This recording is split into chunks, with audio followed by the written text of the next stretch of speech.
l'Institut pour la recherche de santé publique est très heureux de vous accueillir pour ce 14e café. Je suis Amélie Duché, chargée de mission au pôle service intervention et politique favorable à la santé. Et avant de démarrer, je vous informe que vos caméras et que vos micros sont automatiquement coupés, que vous pouvez poser vos questions dans le chat. Un temps est prévu ensuite pour y répondre après la présentation. Et aussi, vous pouvez avoir accès au sous-titrage et à la retranscription en direct. Enfin, je vous informe que cet événement est enregistré. Donc, nos cafés se présentent comme des formats courts d'une demi-heure, dont l'objectif est de valoriser des résultats de recherche financés dans le cadre de nos appels à projets. Notre pari est de consacrer une partie du café à la présentation, puis d'échanger ensemble. Avec ce format synthétique, nous souhaitons ouvrir la recherche à celles et ceux qui n'ont pas toujours l'occasion de consacrer des temps longs autour de résultats de recherche ou qui veulent découvrir une nouvelle thématique de santé publique ou tout simplement passer un moment riche avec des scientifiques à l'heure du café. Donc, ce 14e café, il porte sur la prévention des violences dans les relations amoureuses chez les jeunes. Pour ce thème, nous sommes ravis d'accueillir Chloé Cherrier du laboratoire de psychologie sociale et cognitive de l'Université Clermont-Auvergne, Charlotte Acras-Pancaldi, chargée de projet à la FRAPS, et Robert Courtois, professeur de psychologie clinique à l'Université de Tours. Ils vont conjointement nous présenter le programme Sortir ensemble et se respecter, une adaptation franco-suisse du dispositif Safe Date, déployé auprès de jeunes de 14 à 25 ans. Et c'est un projet lauréat de l'appel à projet Recherche en santé publique 2020. Je vais laisser maintenant la parole aux chercheurs et vous souhaite un très bon café. Alors, je vais vous partager mon écran. Hop. Est-ce que le partage fonctionne? C'est Ok, tout bon. ça marche, merci. Donc bonjour à tous et à toutes, on est ravis, mes collègues et moi, de prendre ce temps pour revenir sur l'expérimentation qu'on a conduite de ce programme qui se nommait Sortir ensemble et se respecter, donc en région Centre-Val de Loire, avec Charlotte et Robert, qui peut-être se présenteront tout à l'heure dans le temps qui nous sera imparti pour échanger. Donc on va essayer d'être concis sur ces 15 minutes pour revenir sur ce programme, vous présenter les résultats et ensuite échanger à ce sujet. Donc, comme l'a dit Amélie, ce projet est un projet de recherche interventionnelle, pilote. Donc, on a testé en région Centre-Val de Loire, qui se nommait donc Sortir ensemble et se respecter, et qui a changé de nom à présent, qui a été renommé donc As de cœur pour Amitié, Amour et Sexualité sans violence, et qui est à destination des jeunes de 13 à 25 ans. Ce projet, il a été financé en partie par l'IRESP dans le cadre de leurs appels à projets, et on a également obtenu un cofinancement de l'Agence régionale de santé, du Conseil régional et de la préfecture d'Indre-et-Loire. Le projet, il était porté par un consortium d'acteurs et d'actrices, comme vous le voyez dans les logos en haut du diapo, donc qui comprenait plusieurs équipes de recherche académique dans le champ de la psycho et dans le champ de la santé publique, mais également la FRAPS, qui est l'équivalent des structures promotion santé dans les autres régions de France. Et le projet s'est déroulé sur 18 mois, de 2021 à 2023. Donc, avant de rentrer dans le programme et de vous présenter les résultats de ce projet pilote, quelques éléments pour identifier et comprendre ce que sont que les violences dans les relations amoureuses, sous l'acronyme VRA. Donc, elles peuvent se présenter sous différentes formes, qu'elles soient donc psychologiques, qui va comprendre les faits d'abus émotionnels, les insultes, le chantage, les violences physiques, qui peuvent être l'utilisation de la force, comme des coups, des morsures, le fait de tirer les cheveux, les violences sexuelles, qui va comprendre les agressions sexuelles, les tentatives de viol, le harcèlement sexuel, et les cyberviolences, qui peuvent être une continuité de ces violences, mais via l'utilisation d'outils numériques. Les taux de prévalence chez les jeunes, 13 à 25 ans, sont importants et élevés en France, en Europe, mais également au niveau international. Quand on parle de prévalence, en règle générale, en fonction des études et des méthodos, on va faire plutôt référence au fait d'avoir subi ou agi au moins un fait de violence au cours des 12 derniers mois. Et ces taux de prévalence, en fonction des formes de violence, peuvent varier de 20 à 90%, des taux importants. Et ce qui s'explique aussi, par exemple, si on prend la violence psychologique, donc le fait d'avoir insulté, par exemple, son partenaire intime. Donc, au cours des 12 derniers mois, si j'ai insulté, par exemple, une fois mon partenaire, bah, tout de suite, ça peut faire des taux de prévalence importants. Donc, c'est important d'avoir ces éléments en tête quand on interprète des statistiques. Ces violences, elles vont plutôt être ce qu'on appelle situationnelles, donc en référence à la typologie de Johnson, donc chez nos jeunes en population générale, c'est-à-dire qu'elles vont vraiment être liées au contexte et à une situation donnée où les jeunes peuvent être en difficulté donc, dans le cadre d'une situation et utiliser la violence pour faire face à cette situation qui les met en difficulté. En règle générale, on a plutôt en tête les violences de type terrorisme intime, hein, donc toujours dans cette classification de Johnson. Donc c'est cette représentation des violences conjugales plutôt, où on a des violences qui vont être plus sévères, entre guillemets, plus majeures, avec une asymétrie dans la relation, où l'auteur ou l'autrice cherche à exercer une emprise sur son ou sa partenaire en employant différentes stratégies coercitives. Donc, dans le cadre de nos violences de type situationnel chez nos jeunes, on observe des dynamiques qui peuvent être une symétrie de genre, c'est-à-dire que les filles et les garçons peuvent être autant victimes et auteurs de violences, excepté pour les violences sexuelles, où là, les jeunes filles sont les principales victimes et les jeunes hommes les principaux auteurs. Une bidirectionnalité des violences, c'est-à-dire que le ou la jeune peuvent être à la fois victime et à la fois auteur de violences. Et autre dynamique, la question de la co-occurrence, c'est-à-dire qu'une forme de violence est souvent associée à une autre forme de violence, notamment les violences psychologiques, qui vont être concomitantes et co-occurrentes avec les autres formes de violence. Ces VRA, elles ont de nombreuses conséquences pour la santé, notamment la santé mentale, de la dépression, des idéations suicidaires, et avec des risques de revictimisation ou de perpétration aux âges ultérieurs. Donc l'enjeu de la prévention, ça va être d'essayer de venir briser, entre guillemets, cette trajectoire des violences qui peuvent avoir lieu de l'enfance à l'âge adulte. On sait que les premières expériences amoureuses sont déterminantes pour la construction des modèles de relations à plus long terme et cette période adolescente va constituer une période qui va être favorable pour l'apprentissage de modèles relationnels positifs via notamment l'activation des compétences psychosociales. Donc, en prévention des VRA, on essaye de s'appuyer, mais dans la prévention de manière générale, sur des stratégies d'intervention probantes, c'est-à-dire qui ont fait la preuve de leur efficacité.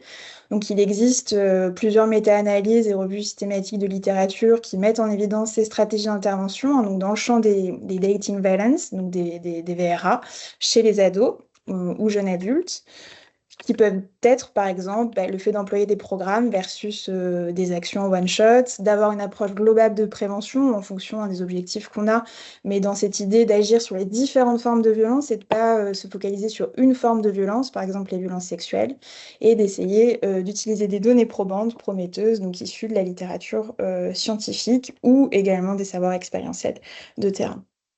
Donc, à la croisée un petit peu de tout ça et de la littérature scientifique, il y a un programme qui fait consensus au niveau international, qui est le programme Safe Date, donc un programme américain, pour lequel il y a eu énormément d'évaluations avec des essais contrôlés randomisés et qui a montré donc une diminution des comportements violents, tant du côté des victimes que des auteurs et toute forme de violence confondue. Ce programme, il a été adapté en contexte francophone sous le nom de Sortir ensemble et se respecter, donc en Suisse. Et donc, c'est ce programme qu'on a testé en région Centre-Val de Loire, en France. Et donc, maintenant, il a changé de nom, comme on le disait en introduction, pour se nommer As de cœur. Ce programme, c'est un programme de prévention universel, donc on s'adresse à tous les jeunes, peu importe qu'ils soient victimes ou non de violences, et vise à renforcer les CPS chez les jeunes de 13 à 25 ans. Donc les objectifs du programme vont être de prévenir, identifier, nommer les comportements violents dans les relations, de les encourager à des changements d'attitude et de comportement, de les amener à activer des compétences positives ou en acquérir des nouvelles, leur permettre de mieux soutenir leur père, qu'ils soient victimes ou auteurs de violences. C'est tout un pan du programme où on accompagne les jeunes pour qu'ils puissent aider, accompagner leurs amis et les accompagner surtout vers des personnes et lieux ressources. Ce programme, donc, il se décline en 6 modules. Enfin, dans la version SESR. Maintenant, dans S2Cœur, il a été revu en 5 modules, mais c'est bien la version à 6 modules qu'on a testé dans le cadre du projet pilote.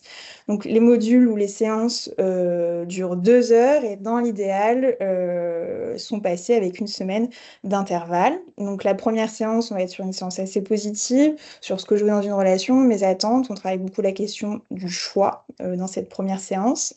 Deuxième séance sur définir ce que sont que les VRA. La troisième sur l'aide en cas de difficulté et les structures liées aux ressources. Une quatrième séance spécifique aux stéréotypes de genre. La cinquième, elle, est spécifique aux violences sexuelles.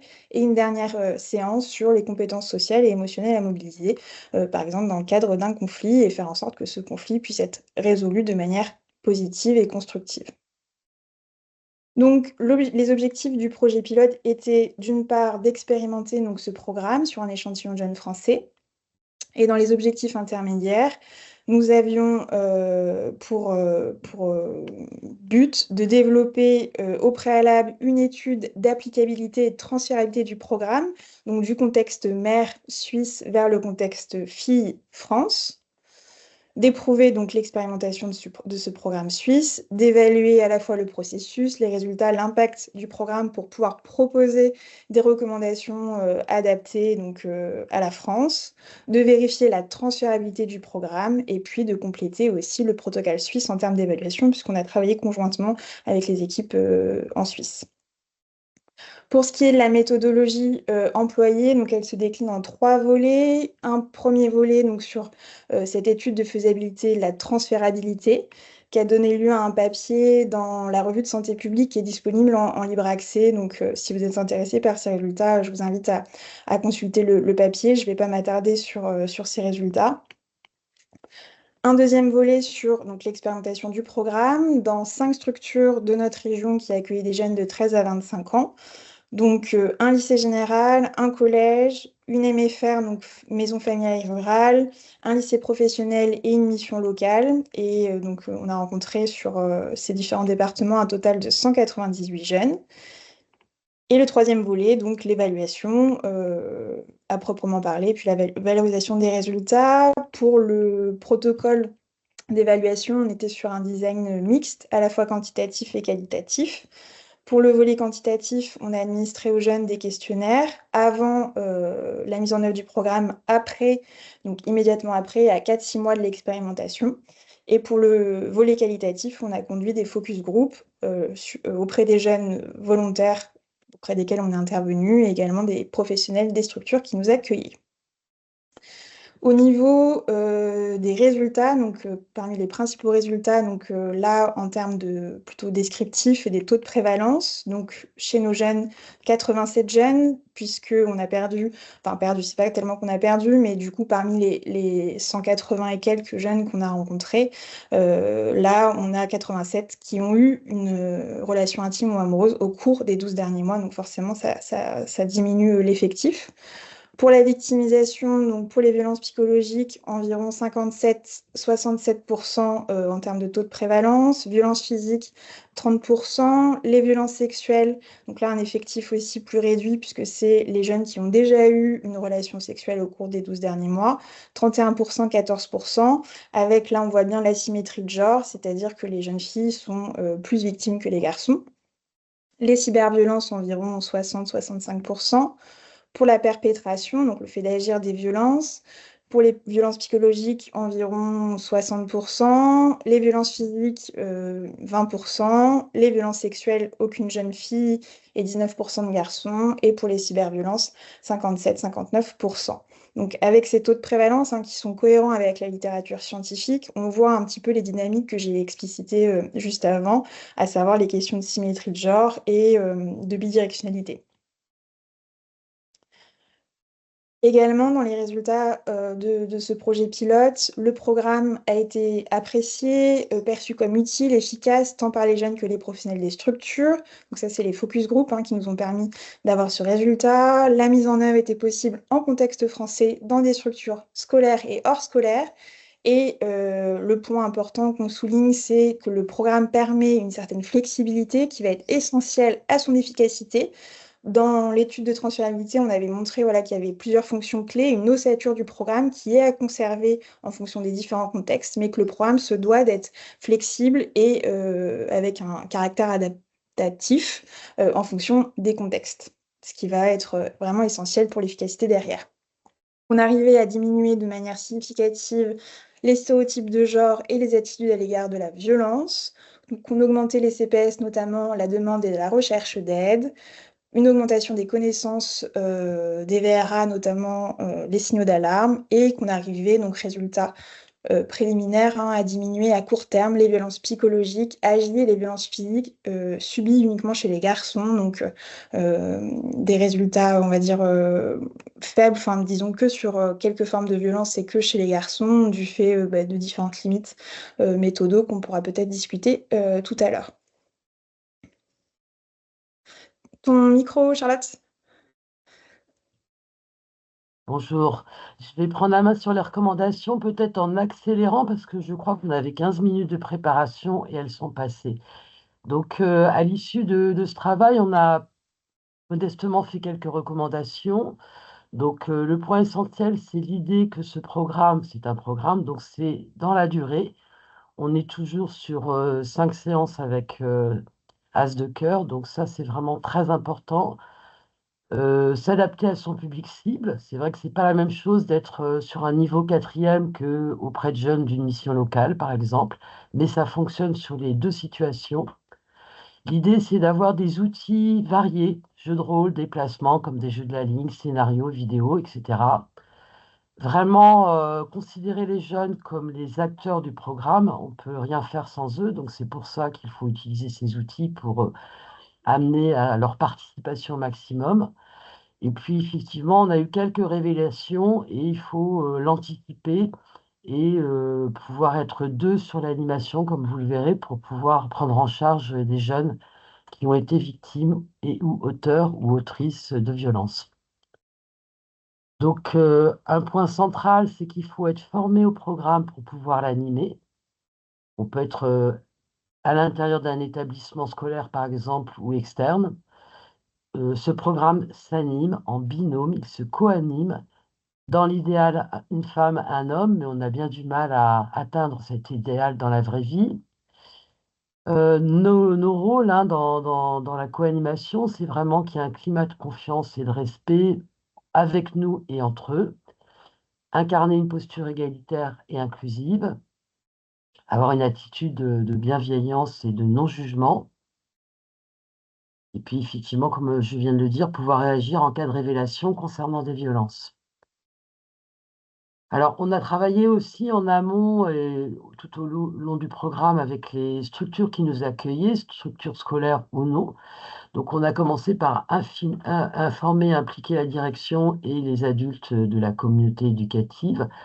On a décidé avec eux des publics sur lesquels nous interviendrons. Et puis, on a présenté comment on allait intervenir, sous quel format, les objectifs du programme, les différentes séances. Et puis, on a tenu compte des résistances lorsqu'il y en avait. Donc, on a aussi identifié les personnes ressources, souvent les infirmières dans les établissements scolaires, et les procédures à mettre en œuvre en cas de révélation. Et puis là, on essaie plutôt sur la suite. Je crois que Chloé l'a dit, on a un niveau 2 de preuve par rapport à Santé publique France sur le registre des interventions.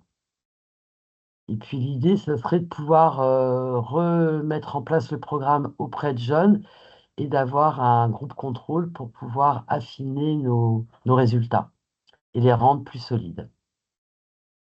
Donc, on propose des formations d'animateurs et d'animatrices au programme et on a une plateforme numérique dédiée. Lorsque les personnes sont formées, ils trouvent le manuel des outils sur cette plateforme. Et nous poursuivons nos relations, notre partenariat avec les Suisses, donc Radix en l'occurrence. Là, je crois que j'ai tout dit très vite, mais j'ai tenu en 4 minutes. Voilà, merci. On a affiché les principales publications, les communications à venir, mais je pense que vous retrouverez tout ça sur le site.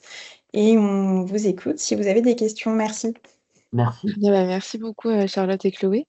Alors, il y a eu quelques questions dans le chat. La première, quels sont les indicateurs précoces de violence dans les relations amoureuses chez les jeunes et comment peut-on les détecter dans un cadre scolaire ou communautaire? Là, je vais laisser Chloé et Robert, je crois. Robert, tu veux intervenir? C'est toujours une question, je pense, compliquée, mais peut-être que la notion de contrôle coercitif qui n'est pas abordée ici pourrait être intéressante, mais c'est en dehors. On la retrouve aussi dans les violences conjugales et ça va devenir certainement un axe majeur après.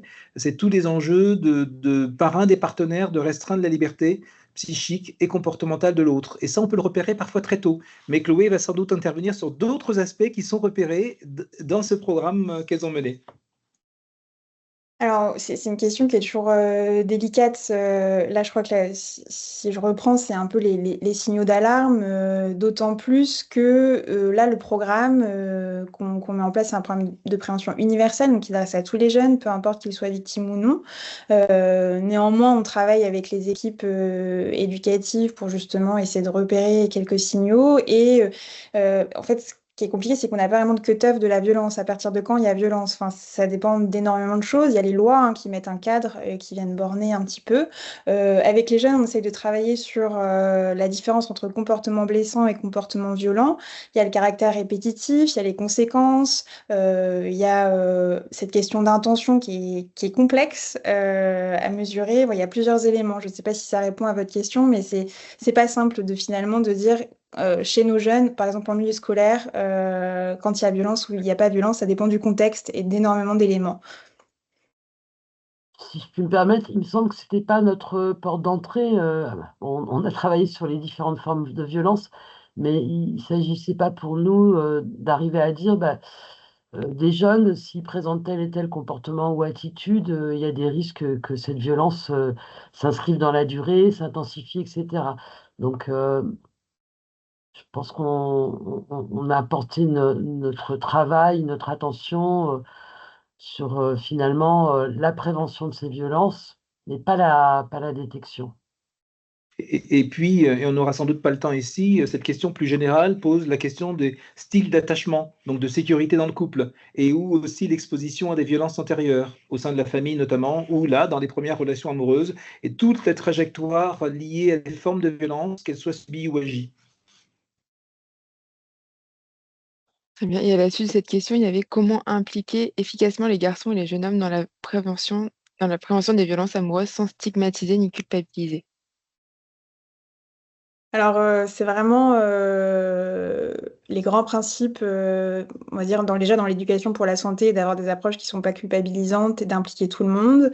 Ce qui est montré dans la littérature, hein, c'est vraiment, donc dans la prévention des VRA, de travailler en mixité. C'est hyper important de pas faire des séances avec les filles d'un côté, les garçons de l'autre, pour vraiment permettre aux jeunes d'échanger entre eux, d'avoir le point de vue des jeunes filles, le point de vue des garçons, enfin peu importe le genre, et qu'il y ait un échange dans un cadre bienveillant qu'on pose, hein, bien sûr, au préalable. Et dans le programme, on n'est vraiment pas sur cette stratégie d'intervention, la culpabilité ou des approches négatives. Donc, de ce qui ressort, même dans les évaluations via les focus group, les jeunes garçons, les jeunes filles ne se sont pas sentis stigmatisés et c'est vraiment pas le message qu'on envoie. D'autant plus, comme je le disais, chez les jeunes, dans la majorité des cas, sans exclure les violences de type terrorisme intime, les jeunes filles peuvent être aussi autrices de violences. Donc c'est aussi ça qu'on essaye de discuter avec de la nuance. C'est important de mettre de la nuance dans tout ça. Et on essaye sur les différentes séances d'apporter ces nuances et finalement de travailler sur la résolution de conflits de manière constructive. J'ai envie d'ajouter, ils peuvent être parfois même plus vivants que nous-mêmes, hein. Mais on a affaire à des jeunes, hein, donc c'est aussi une façon de se protéger certainement. Donc finalement, on apporte sûrement bah, une distance, un regard qui permet un peu de se poser, et d'analyser les choses avec un peu moins d'affectif. pour, si vous voulez bien répondre à la question suivante, Madame Duché, qui est posée autour de la question de la symétrie de genre qu'on ne retrouve pas dans la quête virage et d'une manière générale dans ce qu'on appelle les violences faites aux partenaires intimes, donc violences conjugales des adultes, si on peut le dire comme ça, il y a effectivement une forme de gap qu'on s'explique encore mal, mais ici, Chloé et Charlotte ont bien insisté sur le fait qu'on était dans les violences, dans les relations amoureuses des adultes émergents. Donc ce sont les premières relations et probablement qu'il y a une évolution pour un certain nombre d'entre eux vers des violences entre guillemets plus classiques, dans lesquelles on est tous d'accord, les descriptions sont les mêmes. Ici, ça n'est pas le cas, ce sont les premières relations et probablement qu'il y a des formes de, comment dire, de comportements qui sont possibles à un certain moment, notamment la perpétration, hein, si on l'appelle comme ça, par les jeunes filles, qu'on ne retrouvera pas après de la même manière. Ce qui est constant, c'est le fait que les jeunes filles perpètrent peu ou font peu de violences sexuelles et que c'est uniquement, pratiquement que les garçons. Et on va retrouver après des choses différentes. Et entre les deux, on ne sait pas exactement comment ça évolue et pourquoi, sinon qu'on a un groupe ici plus large que les violences conjugales plus tardives. Très bien, merci. Une autre question, avez-vous connaissance des effets de ce programme sur le moyen ou long terme en global et selon le genre? Alors là, dans notre évaluation qui était modeste, vu qu'on était sur des effets à 4-6 mois, avec un effectif petit et donc différentes limites méthodologiques, donc on n'a pas des effets sur le long terme. Néanmoins, dans Safe Dates, il y a eu donc des grosses cohortes avec, si je dis pas de bêtises, 3-4 ans de suivi et donc avec tout un tas de contrôles aussi à côté pour vraiment dire que c'est ce programme qui fonctionne et pas forcément d'autres actions ou d'autres choses liées au contexte ou à d'autres facteurs sociaux-démo.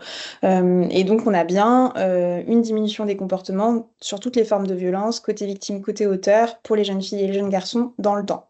Et ça, c'est également retrouvé dans les premières études qui a été conduites par les Suisses, donc en contexte suisse. Et donc on aimerait bien aussi, en fonction des moyens, pouvoir conduire d'autres études d'évaluation pour montrer aussi ces résultats. Très bien, merci. Est-ce que vous pouvez nous renseigner sur les modalités de formation, durée, organisation, prix? Charlotte, tu veux... Pourquoi pas? Alors la durée, c'est 2 jours consécutifs. Le prix pour les adhérents à la FRAPS de mémoire, ça doit être 650 €. Pour les autres personnes, c'est 700 €. J'ai oublié quelque chose, non? Que vous ne gagnez pas d'argent, hein, c'est par l'intermédiaire de la frappe, ça qui n'est pas Oui, d'ambiguïté. Hein, bien voilà. sûr, ça me paraît tellement Fédération évident. régionale des acteurs Alors, en promotion de la oui, santé. on a une demande qui a du mal parfois à être entendue, c'est qu'on demande aux personnes de s'inscrire au moins à 2 de la même structure ou du même établissement scolaire, puisqu'on a bien expliqué que le programme il se co-animait, d'ailleurs sur des groupes plutôt restreints, on ne travaille pas sur des classes entières. Donc c'est important pour nous de pouvoir former des gens qui vont se donner le maximum de moyens pour pouvoir mettre le programme en place derrière la formation. Et quand on se forme tout seul ou toute seule, à quasi 100%, ben, on ne peut pas le faire. Donc, ce n'est pas du tout nos recommandations. Les Suisses arrivent à former des équipes de 10 personnes hein, sur des établissements scolaires. Donc, nous, on a du mal à avoir des équipes de 2 personnes, mais on y tient absolument. C'est un programme qu'il faut, enfin, il faut se l'intégrer, hein. Il est lourd. Donc, il ne faut pas croire que c'est du clé en main, clé en main. Ouais, il y a du boulot derrière, en fait. Donc, c'est important d'être au moins 2 pour co-animer. D'accord, merci. Et pour les 2 petites minutes qui nous restent, rapidement, quels ont été vos critères de sélection des établissements d'accueil et quelles difficultés avez-vous rencontrées dans la mise en place de ces interventions-là? Charlotte, peut-être sur le volet recrutement. Oui, alors le volet recrutement, on a en fait fait marcher nos réseaux. C'est-à-dire que moi, je connais beaucoup de lycées, de collèges, nos collègues hein, sur les différents départements, parce qu'on voulait ne pas rester sur le département où il y a le siège de la FRAPS, qui est l'Indre-et-Loire. Donc, on a fonctionné par réseau, voilà. Mais avec l'idée d'avoir un niveau quatrième en collège, un lycée professionnel sur un département plutôt rural, un lycée général, une EMFR, donc on était dans le rural, et puis une mission locale sur un centre-ville. Voilà. pour essayer d'avoir une certaine mixité dans les structures et avoir des jeunes de différents milieux, étant rural que urbain. Et on a aussi fait appel pour les structures scolaires aux infirmières conseillères techniques pour, au préalable, leur demander voilà, s'il y avait un établissement qu'elles nous recommandaient par rapport au projet qui était déployé. Et donc, on a travaillé en fonction des départements et du réseau, mais en tout cas, on a mis dans la boucle systématiquement ces conseillères techniques ouais, dans les collèges, lycées, et on a aussi fait le lien avec voilà, tous les réseaux en fait, dans le champ de la promotion de la santé sexuelle, des structures qui accueillent les jeunes aussi, pour que ils prennent connaissance de la mise en œuvre du programme sur leur territoire et qu'on puisse aussi faire du lien. Enfin, c'est toujours cette idée, alors c'est un peu utopique, mais d'essayer de tisser un peu un maillage entre les différents acteurs qui travaillent auprès d'un public ou d'une thématique, puisqu'on sait que c'est la répétition qui fait prévention, donc si nous, on intervient sur un programme et qu'il y a une autre structure qui intervient auprès des mêmes jeunes, de pouvoir assurer une certaine continuité. Donc, on a au préalable, avant la mise en œuvre, vraiment travaillé sur ce réseau et ce maillage. Et on a travaillé en collaboration étroite avec les personnels des établissements scolaires, notamment sur lesquels nous intervenions, notamment l'infirmière de l'éducation nationale, CPE, enfin, elles ont assisté aux séances en fait, sans animer, mais elles étaient là, ces personnes. D'accord. Très bien, je vois qu'il est 30, donc on est dans le temps imparti. Un grand merci à tous les trois pour votre participation, pour s'être prêté à cet exercice. Euh, Si vous avez d'autres questions, n'hésitez pas à les poser, à les envoyer par mail, que ce soit à l'adresse mail de l'IRESP ou alors à nos intervenants. Je vous ai mis les adresses dans le chat. Merci d'avoir passé ce moment avec nous. Vous pouvez retrouver tous nos prochains événements sur le site de l'IRESP et je vous souhaite une très belle journée. Merci à vous. Merci beaucoup. Merci Au revoir. beaucoup. À bientôt. Au Au revoir. revoir. Au revoir.